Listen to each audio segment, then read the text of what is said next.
بسم الله الرحمن الرحيم. السلام عليكم ورحمة الله وبركاته.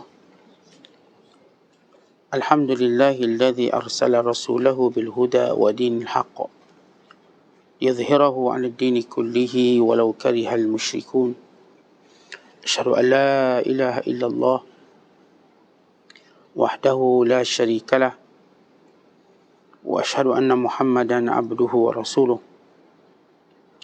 اللهم صل وسلم وبارك على سيدنا محمد وعلى آله وصحبه أجمعين وبعد. قال المصنف رحمه الله تعالى ونفعنا الله به وبعلومه في الدارين أمين.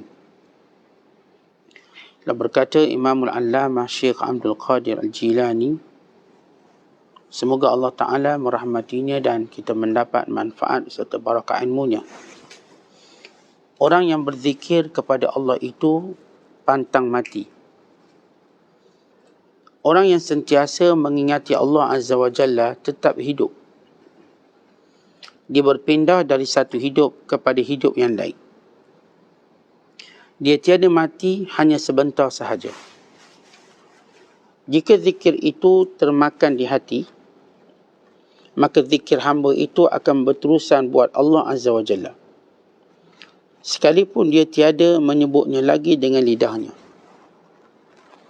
Setiap seorang hamba itu kekal dalam berzikir kepada Allah Azza wa Jalla. Kekalan muwafaqatnya kepada Allah dan redanya dengan segala tindakan Allah Subhanahu wa Ta'ala.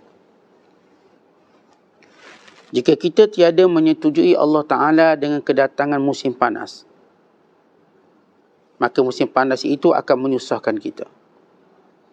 Dan jika kita tiada menyetujuinya dengan kedatangan musim sejuk, maka musim sejuk juga akan menyejukkan kita. Bermuafakat dengan kedatangan keduanya, yakni panas dan sejuk, akan melenyapkan penyusahannya dan berat tanggungannya. Begitu pula lah bermuafakat dengan segala bala bencana, akan melenyapkan kesusahan, kesempitan, penangguhan, kebosanan dan kegelisahan ketika turunnya bala bencana itu. Alangkah baiknya urusan kaum sufi itu, alangkah ajaibnya hal ehwal mereka. Apa yang datang dari Allah Azza wa Jalla itu pada mereka semuanya baik. Mereka telah termakan mabuk makrifat Allah, didodoikannya di atas pangkuan kelembutannya, dilalaikan oleh kemesraannya. Patutlah mereka merasa senang duduk-duduk dengan Allah Azza wa Jalla, tidak mahu ingat apapun selain dia sahaja. Mereka terus panak di hadapan Allah kerana telah dikuasai kehebatan dalam perasaannya. Nanti jika dikehendaki Allah, diteborkannya mereka, didirikannya mereka, dihidupkannya mereka serta disedarkannya mereka. Mereka semua tidak ubah seperti pada penghuni gua Ashabul Kahfi. Di dalam gua mereka, yang pernah Allah Ta'ala menceritakan tentang berita ini dalam Al-Quran. Wa nuqallibuhum dhatal yamini wa dhatal shimal. Kami bolak-balikkan mereka sebentar ke kanan dan sebentar ke kiri. Mereka itulah orang yang wajar akalnya. Mereka mengharapkan pengampunan dan keselamatan dari Tuhan mereka dalam segala hal ehwal. Itulah yang mereka harapkan, tiada lain. Muslimin dan muslimat yang dirahmati Allah sekalian, di antara kekuatan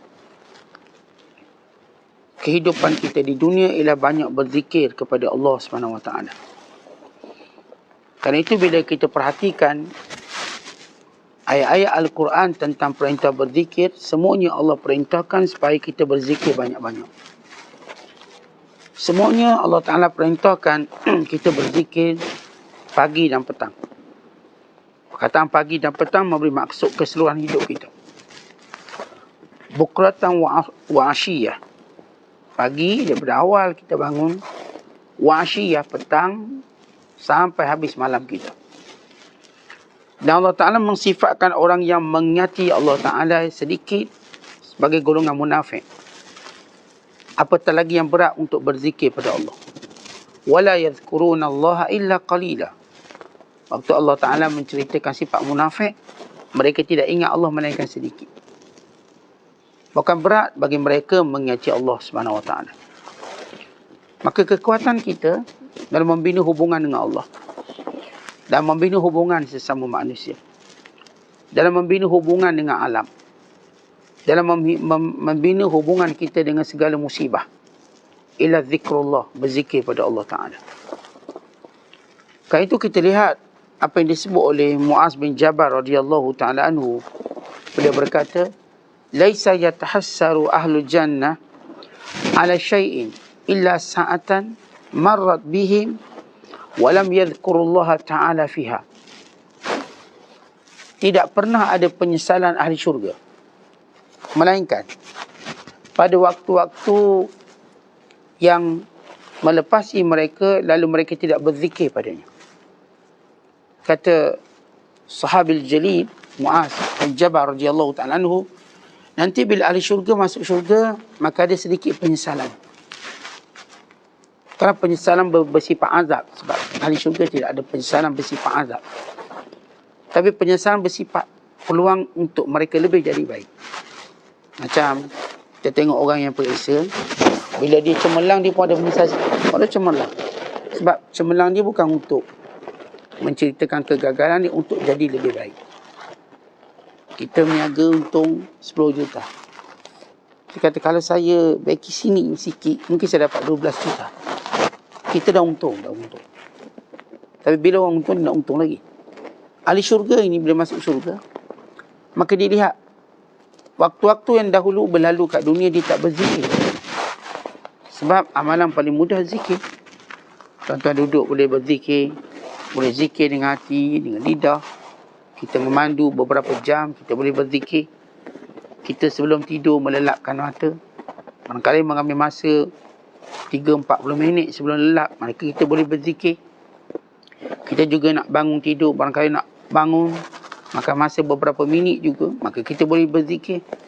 Kita menunggu dalam banyak tempat, dalam banyak situasi, kita boleh berzikir dengan bermacam zikir. Sebab itulah bagi orang yang sentiasa berzikir kepada Allah Ta'ala, dia akan merasa nikmat yang tak boleh dirasa oleh orang lain. Kata Malik bin Dinar rahmatullahi alaih, ma tana'amal mutana'imun bimithli zikrillahi ta'ala. Ahli nikmat akan benar-benar menikmati zikir Allah Subhanahu Wa Ta'ala, menyebut nama Allah. Tentang kita kat dunia, kita mencari semua benda yang paling seronok dalam hidup kita. Ada orang bagi dia paling seronok bila dia menjelajah seluruh kedai makan. Itu seronok. Sehingga dia menjadi food review ataupun tukang cerita bab masakan. Ada orang seronok dia raung dunia. Tengok negara tu, tengok negara ni. Cari motosikal sebiji, cari basikal sebuah, lalu raung dunia. Itu keseronokan dia. Ada orang seronoknya tengok TV. Habis rancangan dia tengok. Dia beli dush. Orang Arab sebut dush atau parabola. Untuk dia tengok ratusan atau ribuan siaran. Itu yang seronok. Ada orang seronok sembang. Dia kalau sembang tak reti nak berhenti. Seronok sembang. Setiap kita ni tuan-tuan ada benda yang kita seronok. Tapi semua benda yang kita buat ni, yang kita seronok, melainkan dia akan memberi risiko pada kita. Risiko habis duit, risiko kesihatan. Yang suka makan, risiko kesihatan. Yang suka berjalan pula, risiko duit. Kenapa? Semuanya kos, risiko duit, risiko dirompak di tepi jalan, risiko berhadapan dengan orang yang dia tak sangka kejahatannya, scammer. Yang banyak pelancong kena scam. Di setiap negara ada scammer dia. Dan bagi orang yang minat tengok TV misalnya, rancangan pun ada risikonya. Kurang pergaulan sosial dengan orang, perbalahan, kebencian. Semua benda-benda yang kita cuba cari nikmat ada risiko yang agak tinggi. Ada harga kita kena bayar. Melainkan berzikrullah. Seorang yang mencari kelazatan dan zikrullah, dia tak ada risiko. Bahkan dia akan mendapat taman-taman kebahagiaan dia. Ini yang disebut oleh Syekh dengan mukaddimahnya, bahawa orang yang sentiasa berzikir pada Allah pantang mati. Maksudnya tak akan mati. Apa maksud tak akan mati? Tak akan berhenti pahala dia. Tak akan berhenti kebaikannya. Dia berjariah. Ketika mana orang lain memburu jariah dengan harta benda, sedangkan harta benda itu terhad. Mereka berjariah dengan zikrullah. Sehingga waktu mereka duduk saja pun mereka berzikrullah. Waktu lidah mereka tidak menyebut-nyebut nama Allah, tapi hati mereka berzikrullah. Bukan kehidupan mereka itu adalah zikrullah. Sebab itu umpama orang yang sentiasa berzikrullah ini, kata ulama, umpama ikan yang sentiasa berada dalam air. Dan bila mana kita tak berzikrullah, seperti ikan yang keluar daripada air, mereka dia akan menggelupur, menunggu masa untuk mati. Maka yang pertama Allah Ta'ala suruh kita jaga kehidupan ialah kehidupan hati kita. Hati ini dia hidup dengan zikrullah. Badan kita hidup dengan makan zohir. Contoh makan tu, makan benda ni hidup. Ataupun fizikal tuan-tuan pun berkembang. Gagah, kental, sihat.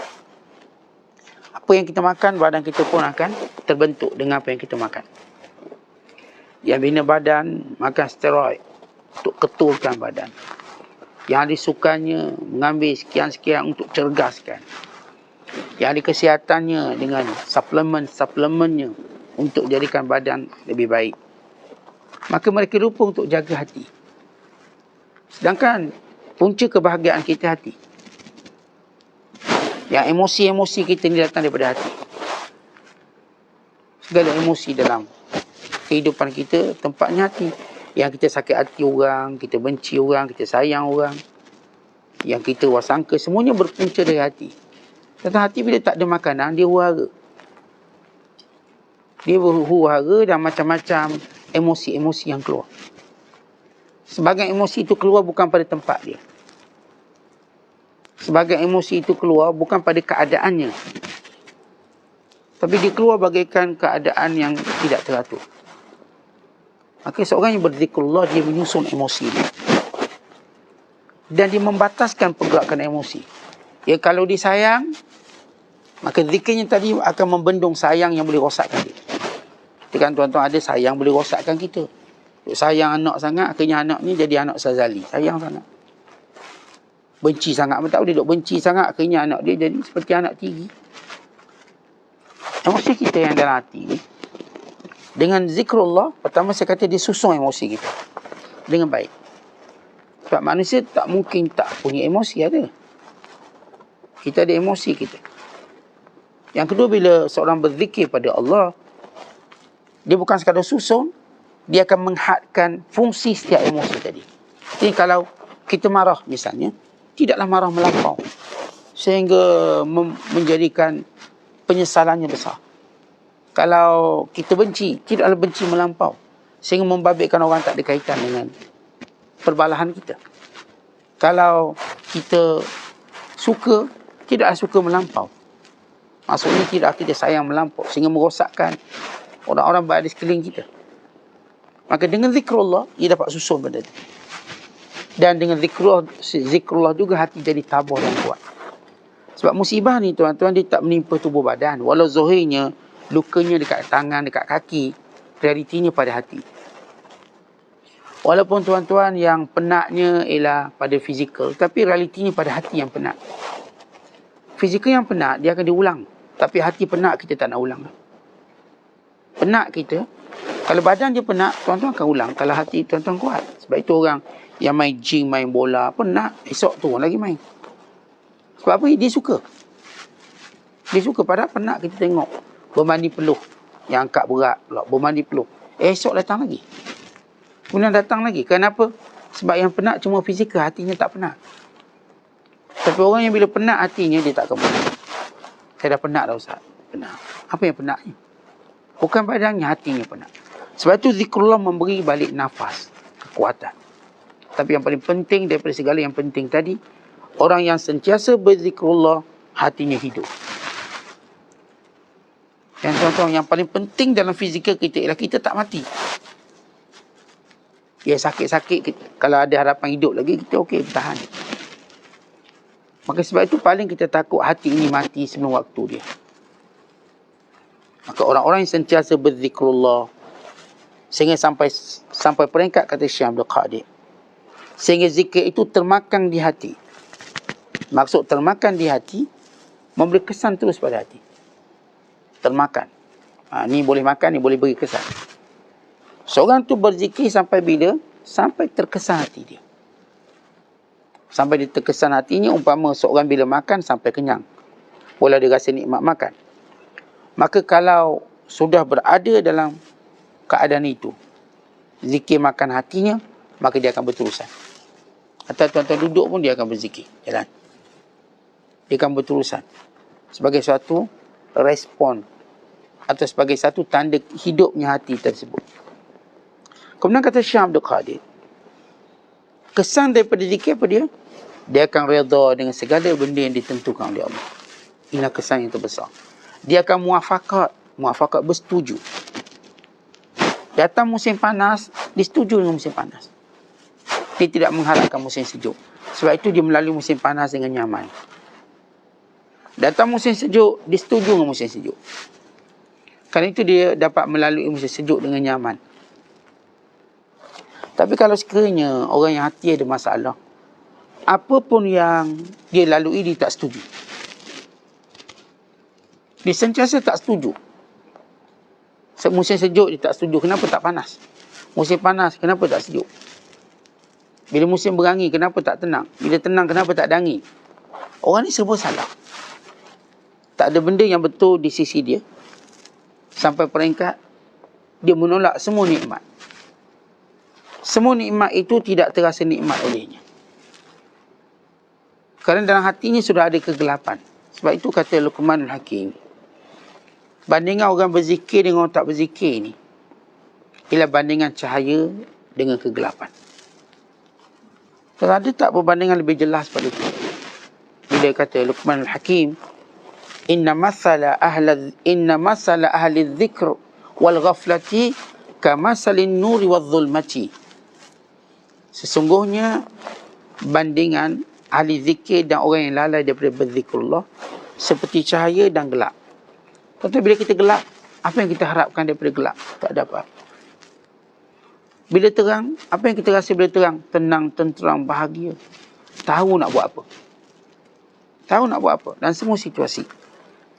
Jadi orang yang Syekh menyebut, yang tak boleh nak terima segala qada dan qadar Allah, yang tak boleh terima segala ketentuan Allah, yang tak boleh terima segala perubahan yang berlaku dalam hidup ini. Sebab apa? Hati tidak berzikir. Bila hati tak berzikir, maka dia tak akan setuju semua benda. Kalau tak setuju, apa jadi? Maka bila tak setuju, tuan-tuan, semua perkara menyusahkannya. Maka dia tak ada rasa kebahagiaan. Kalau dia tak boleh setuju takdir Allah dengan isterinya macam ni, anak-anak macam ni, maka dia tak akan bahagia. Ada orang dapat isteri, ya Ustaz, isteri saya mulutnya banyak. Tak apa, kena bersetuju. Bersetuju apa? Menerima keadaan. Saya jadikan satu kebiasaan. Saya boleh terima, inilah Allah uji saya, maka saya terima. Maka respon kita ialah dengan banyakkan berzikir. Kita pula dapat anak-anak yang taklah cemerlang macam kita nak. Kalau tuan-tuan tak setuju, tuan-tuan akan marah anak-anak. Sampai bila-bila kita setuju dengan ketentuan Allah Ta'ala ini, maka banyakkan berzikir. Maka akhirnya kita nampak anak nak ke mana. Kadang-kadang anak yang tak berjaya macam kita nak, rupanya Allah nak beri kejayaan yang lebih baik daripada apa yang kita tak pernah fikir. Sebab itu berzikrullah. Sebab setiap kali nak berlaku perubahan takdir tadi, daripada takdir pertama kepada takdir yang kedua, ia ada satu tempoh. Tempoh tu ramai orang tak tahan. Maka berzikir supaya kita mampu tahan. Macam saya katakan, anak saya daripada umur belasan masuk umur 20-an, contoh. Dan tempoh ni ada benda saya tak suka. Tapi sedangkan Allah nak beri kejayaan tadi bila dia umur 20-an. Baru nampak umur 20-an. Tapi proses kita nak tunggu 7 tahun, 8 tahun. Kalau hati ini kosong, maka kita akan merosakkan perjalanan hidup dia dan perjalanan hidup kita. Tapi kalau kita sentiasa berzikrullah, sehingga sampai giliran takdirnya kita nampak satu yang gembirakan kita. Contoh kalau tuan-tuan beratur dekat mana-mana jabatan, GPJ buat lesen. Tuan-tuan dah tengok angka giliran nombor 120. Lepas tu depan baru nombor 60. Jumlah orang menunggu 60 orang. Tuan-tuan maklum tu. Apa tuan-tuan buat? Nak mengamuk? Nak marah? Nak benci? Tak boleh buat apa? Duduk. Tapi tunggu macam tu, bosan. Tunggu macam tu tak rasa nikmat apa. Maka mulakan dengan zikir. Saya nak buat analogi bagaimana takdir Allah berlaku pada kita. Ada satu takdir kita perlu tunggu 10 tahun, 15 tahun. Sebelum kita jumpa sesuatu yang menggembirakan. Kalau kita tunggu kosong, kita bosan, kita proses tadi banyak pahala hilang. Banyak pahala kita hilang. Tapi kalau kita tunggu dengan berzikrullah, rupanya dalam tempoh tadi kita juga terbentuk lebih baik. Inilah kesan zikrullah dalam kehidupan. Sebab itu kata Rabi' bin Khusaim radhiyallahu ta'ala anhu, kata beliau, aqlilil kalam illa min tis'in. Aqlilil kalam illa min tis'in. Kalau boleh, kurangkan cakap. Melainkan 9 perkara, 9 percakapan kena banyak. Kalau boleh, kurangkan cakap. Tapi untuk 9 perkara, ni kena banyak cakap. Yang pertama, kata beliau, ialah takbir. Banyakkan takbir, Allah Akbar, Allah Akbar. Itu banyak tak apa, 1000, 10,000, 100,000. Banyakkan bertakbir. Yang kedua, kata beliau, ialah tahlil. Banyakkan menyebut tahlil, la ilaha illallah, la ilaha illallah, la ilaha illallah. Yang ketiga, kata beliau, banyakkan tasbih. Subhanallah, subhanallah, subhanallah. Yang keempat, banyakkan tahmid. Alhamdulillah, alhamdulillah. Yang kelima, banyakkan mohon kebaikan dari Allah. Yang ni doa, ya Allah, aku mohon syurgamu. Ya Allah, aku mohon rahmatmu. Ya Allah, aku mohon kasih sayangmu. Ya Allah, aku mohon pendekatanmu. Ya Allah, aku mohon redamu. Ya Allah, aku mohon sabarmu. Pohon semua. Sebab itu tuan-tuan, pada salafus soleh yang paling banyak mereka bercakap ialah doa pada Allah. Kita doa 5 minit rasa panjang dah. 20 minit pun rasa panjang. Kalau sembang 2 jam pendek. Mereka doa sepanjang malam.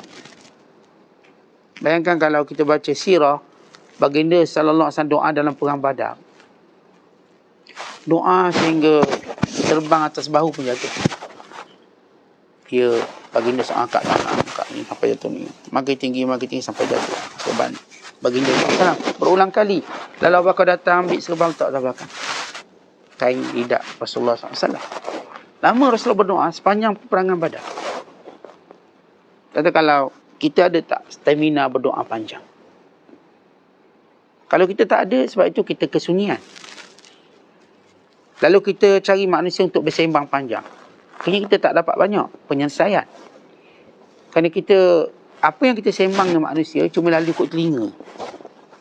Telinga dia pun keluar. Umpama pepatah Melayu mencerah air di daun keladi.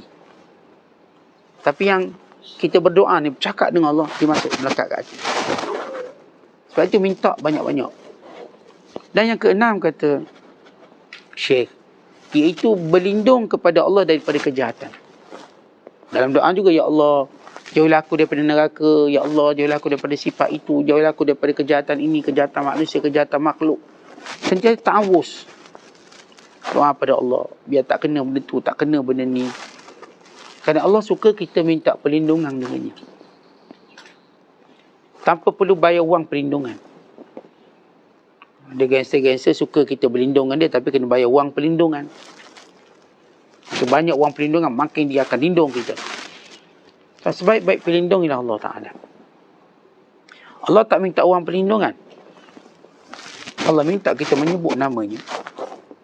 Berta'awuz. Sebab tu kalau kita lalu tempat, jin ni jin afraid. Kalau kita baca, a'udzu bikalimatillah, aku berlindung dengan kalimah Allah daripada segala kejahatan. Melainkan kita selamat. Melainkan kita selamat, berlindung kepada Allah. Ada satu kisah, ada seorang tu dia ada rumah berhantu. Setiap kali musafir datang, sewa homestay dia, melainkan sebelum pagi mereka dah keluar. Kenapa? Gangguan teruk. Bukan gangguan biasa-biasa. Sehingga ada seorang hamba Allah, dia nak sewa homestay tadi. Ini cerita benar, cerita kisah para salafus salih. Maka kata dia, okeylah, boleh lah. Sambil dia menunggu apalah pula keadaan tamu ni, maka dia tidur dengan tenang sampai pagi esok. Tuan rumah tanya, cik macam mana cik bertahan sampai pagi esok? Dia kata, kenapa? Biasa orang sewa, dia akan keluar malam. Tak boleh nak sampai pagi. Tak ada gangguan ke? Tak ada. Biasa je. Tak ada gangguan apa-apa. Ada apa rahsia? Kerana sebelum saya tidur, saya berzikir.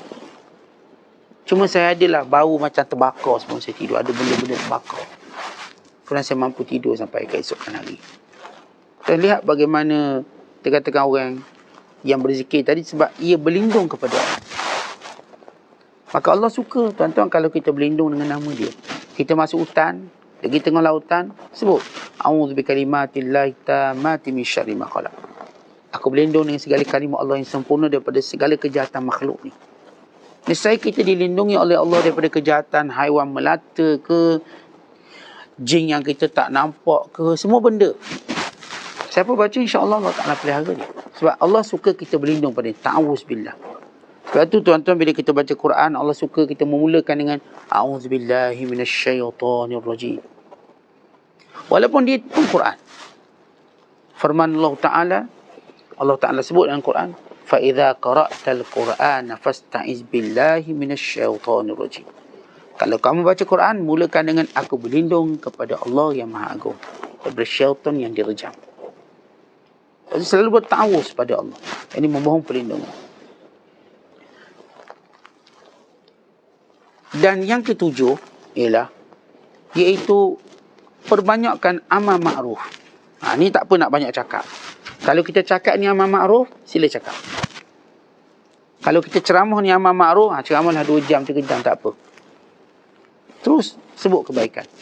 Kalau kita ayah dalam menasihati anak-anak ia amal ma'ruf, tak apa banyak pun. Saat saya membebel anak saya 2 jam setengah.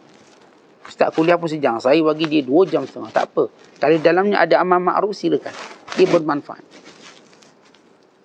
Dan yang ke-8, yang paling kita kena banyakkan ialah nahi munkar. An-nahyu anil munkar. Kita kena kurangkan bercakap. Tapi kalau percakapan tadi cegah kemungkaran, tak apa cakap banyak. 3-4 jam pun kita cegah kemungkaran. Bila kita kata jangan kamu zina nanti begini, banyak kita cakap. Tengok orang tu bila zina dia jadi macam ni, dia jadi macam tu. Yang bisnes boleh bankrupt. Yang baik jadi jahat. Sebab zina jadi malu, panjang. Yang begitu, begini, sebut. Sehingga mereka jijik dengan zina. Ini nahi anil munkar. An-nahi anil munkar. Dan yang ke-9, nak cakap banyak juga, boleh. Qira'atukal, ataupun qira'atika Al-Quran, baca Quran. Quran, banyak tak apa. 8 juzuk sehari. Tak apa, 10 juzuk. Perkataan yang keluar tidak memudaratkan. Tapi kalau nak bersembang kosong-kosong, tuan-tuan, kurangkan aklilil kalam. Kurangkan bercakap illa min tis'in, melainkan ada 9 benda ni, cakap banyak. Kenapa? Sebab manusia bila dia keluar kalimah, dia akan menyesal lebih banyak daripada dia rasa untung. Sekali kalau kita keluar percakapan-percakapan yang tak berfaedah, nyesalnya lebih terasa daripada untung. Kalau kita cek balik yang kita duduk sembang, berapa banyak kita rasa untung dengan percakapan. Sama ada tuan-tuan akan menyesal ataupun tak rasa apa-apa. Maksudnya tak untung juga. Dia kan kita kalau bisnes, kita tak nak estetik, kita nak untung. Rugi jauh sekali lagi kita tak nak. Kalau tak rugi pun, dia tak rugi, tak untung, ni macam statik pun tak nak. Kita nak apa kalau bisnes? Untung je. Kehidupan ini ialah bisnes. Allah bagi modal kita usia. Usia kita ni modal Allah bagi. Maka dalam usia tadi ada masa-masa dia. Kalau kita melakukan perkara yang boleh banyak mendatangkan kerugian, maka boleh kita. Sebab itu zikrullah obat kepada segala-galanya. Kata Syekh Abdul Qadir, bila seorang itu dia banyak berzikrullah, ketika itu keadaannya menjadi ajaib, cukup ajaib. Segala apa pun yang berlaku dalam kehidupannya, dia rasa baik dan baik dan baik. Tak ada satu lagi yang menyusahkan dirinya. Kerana apa? Kehebatan Allah dalam mentakdirkan sesuatu itu terselah dalam diri dia.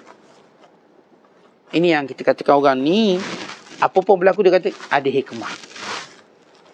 Dia macam tertaluk, dia rasa macam seronok nak tahu hikmahnya apa.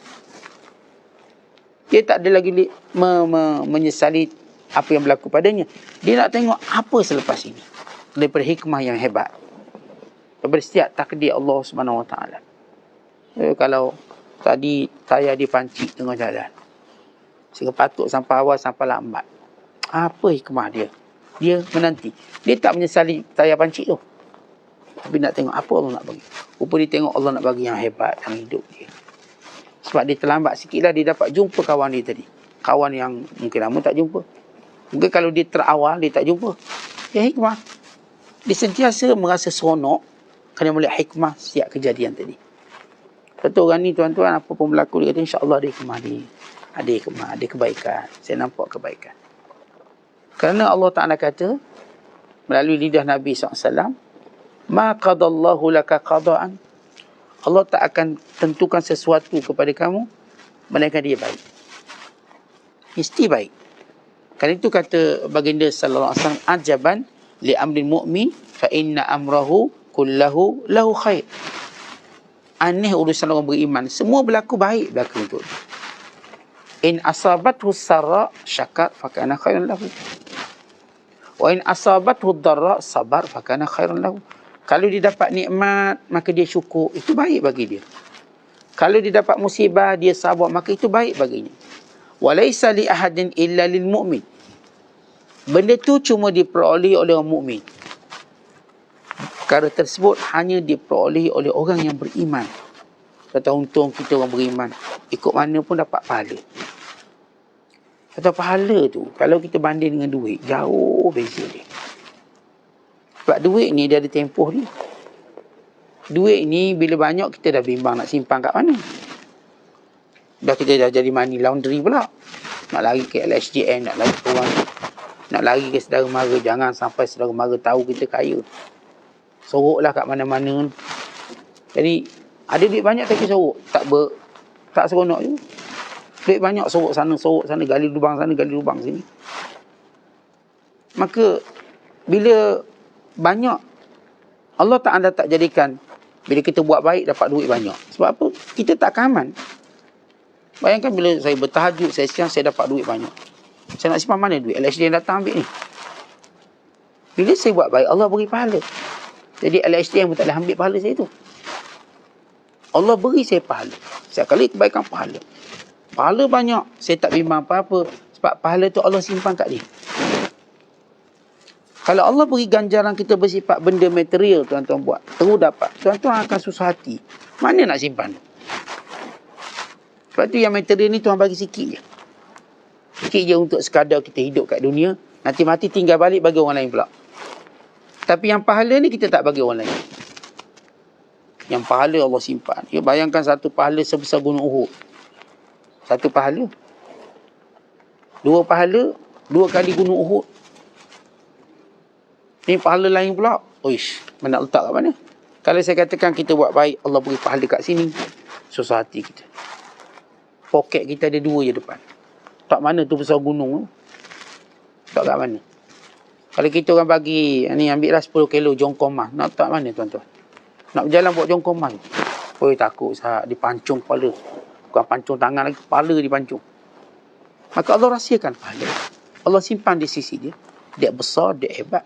Dek kita tak mampu tanggung ganjaran yang besar ni. Tak mampu.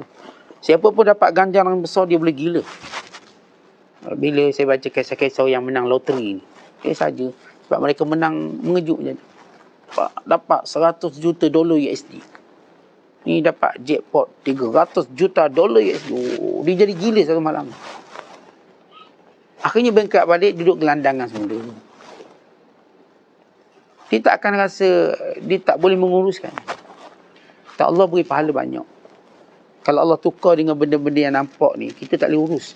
Kita tak mampu, kita tak pandai. Maka Allah simpan akhirat. Kerana itu apa pun kita dapat kat dunia ni, ujian kat dunia, dengan asbab zikrullah kita, kita boleh terima ni semua. Apatah lagi kita nampak pahala. Ya Allah, saya kena macam ni dapat pahala.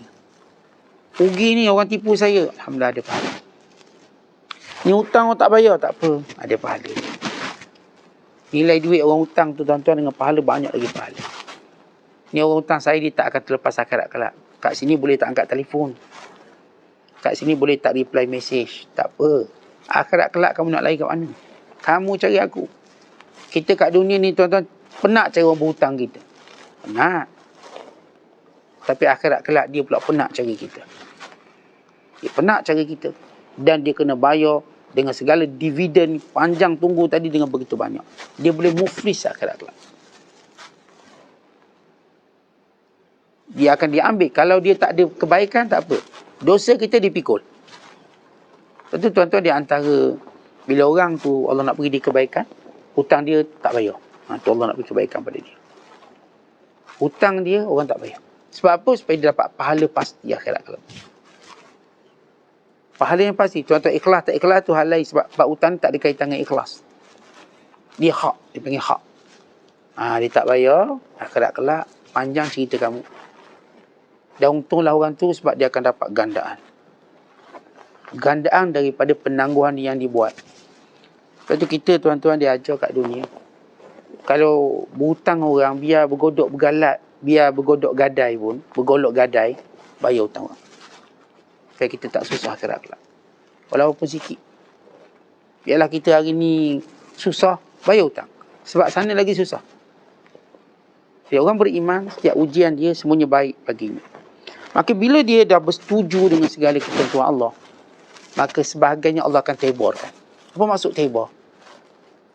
Allah jadikan orang ni popular, glamour. Itu diteborkan. Asas hamba Allah, Allah sembunyikan. Inna Allah yuhibbul abda taqiyyan naqiyyal khafi. Allah suka hamba yang bertakwa, hamba yang tersembunyi, khafi. Bila Allah Ta'ala suka seorang, Allah sembunyikan orang, biar orang tak kenal. Sebab apa? Tak disembunyi. Tapi pada waktunya Allah nak suruh dia terkenal, Allah keluarkan dia. Asalnya setiap hamba Allah ni Allah simpan dia. Sebab apa? Sebab dia cuma ada masa dengan Allah. Dia tak nak dengan makhluk.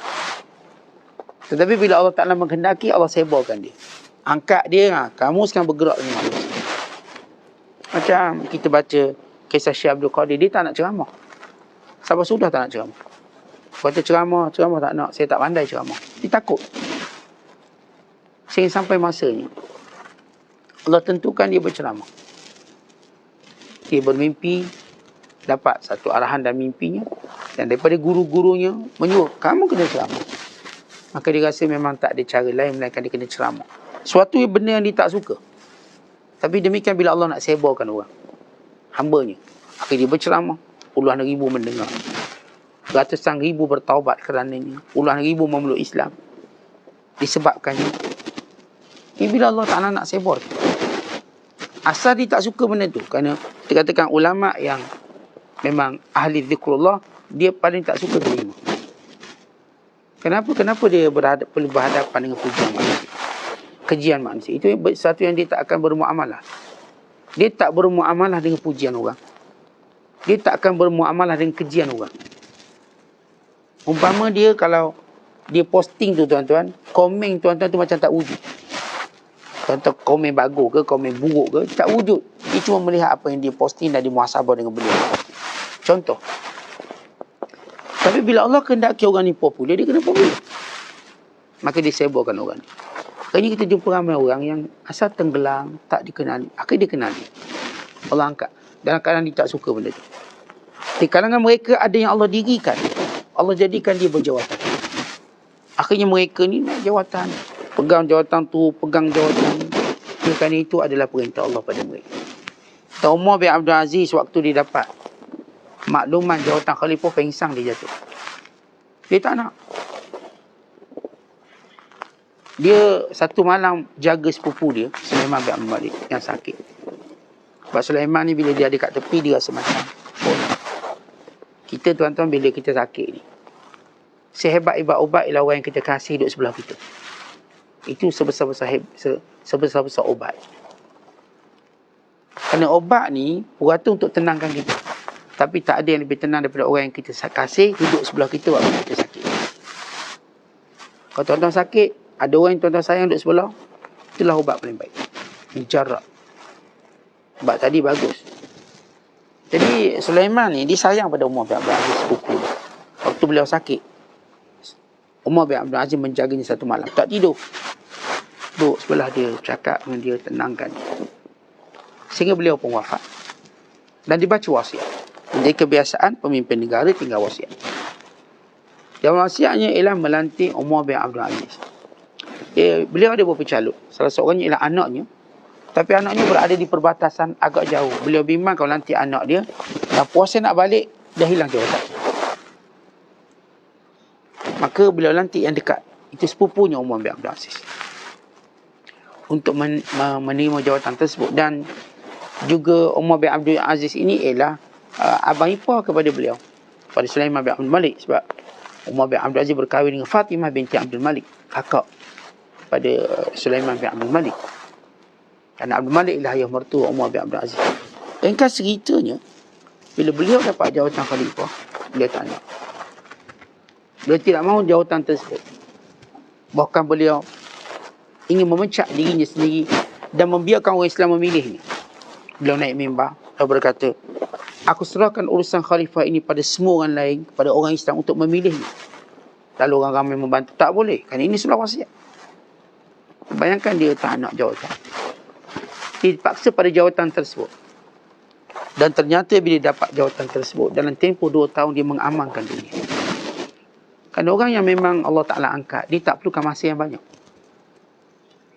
Dia tak perlu masa yang banyak. Tapi kalau orang tu bukanlah orang yang Allah pilih, bagi dia 20 tahun macam tu, 30 tahun macam tu, tak ada berubah. Kita macam tu juga. Tak ada benda yang berubah. Sebab tu bila kita mengharapkan biar berubah orang tu, biar berubah orang ni, kita tu buat apa? Kalau dia berubah pun kita tak berubah-berubah juga. Macam ni kita. Yang kena kejar di LSA, kena kejar juga. Yang kena scammer juga. Yang kena tipu juga. Bertukar-tukar pemerintah, tapi hak kita sama, berarti pertukaran tak ada fungsi. Tak ada fungsi. Tapi bila Allah kehendaki orangnya, walau dia naik sekejap, nampak perubahannya. Ketika Umar bin Abdul Aziz naik tak lama, sekejap, 2 tahun. Tapi kita bicara hal dia seperti dia memerintah 2000 tahun. Kalau nak tulis tesis tentang dia, tak habis-habis tesis. Nak sebut kebaikan dia, tak habis-habis. Setiap penceramah sebut Umar bin Abdul Aziz, seperti ada benda dia nak cakap tentang beliau. Ini orang yang Allah tegakkan. Sama juga Imam Mahdi. Imam Mahdi ni tuan-tuan, dia bukan orang glamour. Ya. Tapi dalam satu malam dia glamour. Satu malam. Sebenarnya tak glamour. Tak ada orang tahu pun dia. Even dia pun tak tahu dia.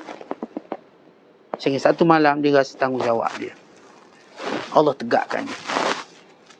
Ketika itulah berlaku bai'ah orang ramai di musim haji antara rukun Yamani dan rukun Hajar Aswad. Dia dibai'ah ketika itu. Sehingga datang orang-orang soleh membai'ahnya sehingga namanya mula tersohor sekejap. Tersohor dengan begitu cepat. Sehingga menakutkan raja-raja yang memerintah.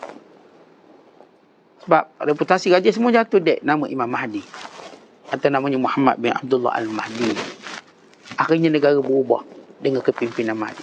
Ini cerita orang yang Allah tegakkan. Kata tanda orang yang Allah tegakkan, dia naik je, dia dah takutkan semua orang zalim. Semua orang zalim takut. Automatik.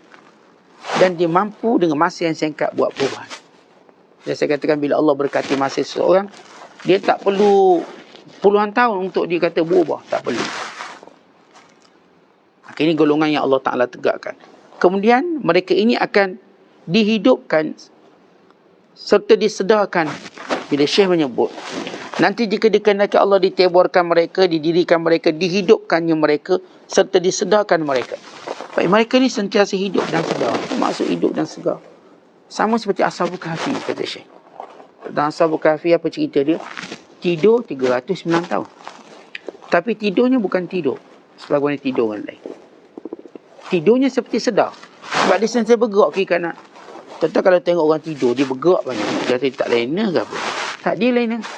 Tapi Allah jadikan orang nampak dia macam dia tidak tidur. Bila Allah bolak-balikkan mereka ke kanan dan ke kiri. Ya, antara hikmah yang bercakap tentang hikmah perubatan untuk mengelakkan dimakan oleh tanah.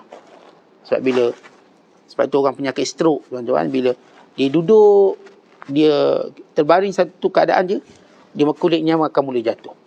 Maka perlu di kanan, ke kiri, biar tak dimakan oleh tanah. Sebab bila dia macam tu je, dia mulakan rosak kulit dia.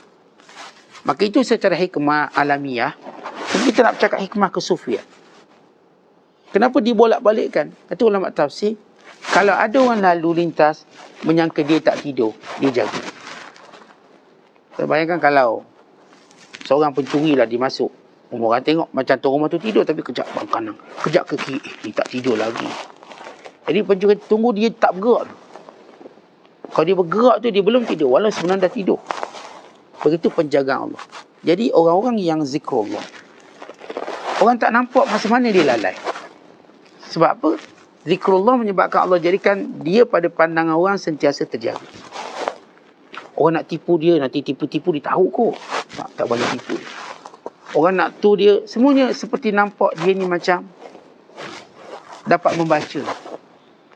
Maka ini orang-orang yang berzikrullah. Allah bolak-balikkan, Allah sedarkan dia. Allah jadikan orang melihat pada pandangannya orang ni tidak boleh dimain-mainkan. Kemudian kata Syekh, mereka itulah yang wajar akalnya. Yang banyak berzikrullah, inilah akal yang paling tajam, akal yang paling tuntas, akal yang paling hebat. Tentang akal kita sentiasa fikir macam mana nak jadikan dia bijak, brilliant. Maka ada orang sebut brilliant ni kawan orang bijak lah. Ada kata brilliant ni kena berpengalaman 20 tahun baru nampak bijak. Tapi kecerdikan yang sebenar bila kita banyak ingat Allah Ta'ala. Maka Allah buka satu persatu hijab. Sehingga akhirnya kita nampak apa, tuan-tuan? Ini tanda kita betul-betul cerdik. Kita nampak dunia sementara. Dan ini disebut oleh baginda sallallahu alaihi wasallam, al-kayyisu man dana nafsahu wa amila lima ba'dal. Orang yang bijak itu ialah orang yang sentiasa muhasabah dirinya dan bersedia kepada hari kematiannya. Ini orang benar-benar bijak. Kemudian kata Syekh, mereka yang sentiasa berzikir ini ialah orang yang benar-benar mengharapkan keampunan Allah dan benar-benar mengharapkan keselamatan daripada Allah dan segala hal ehwal mereka. Maka itulah yang mereka akan peroleh. Dan apa yang kita nak dalam hidup, keampunan Allah, lagi keselamatan. Maka ia didapati daripada zikrullah yang berterusan. Sebab itu saya katakan kalau kita buka Al-Quran, baca perintah Allah tentang berzikir, Allah pasti sebut. Allah Ta'ala akan suruh kita zikran katsira, zikir banyak. Bukan zikir sikit, mesti banyak. Sebab benda ni tak boleh ambil sikit, kena ambil banyak. Boleh kita rasa kesan dalam kehidupan kita. Wallahu a'lam bissawab. Assalamualaikum warahmatullahi wabarakatuh.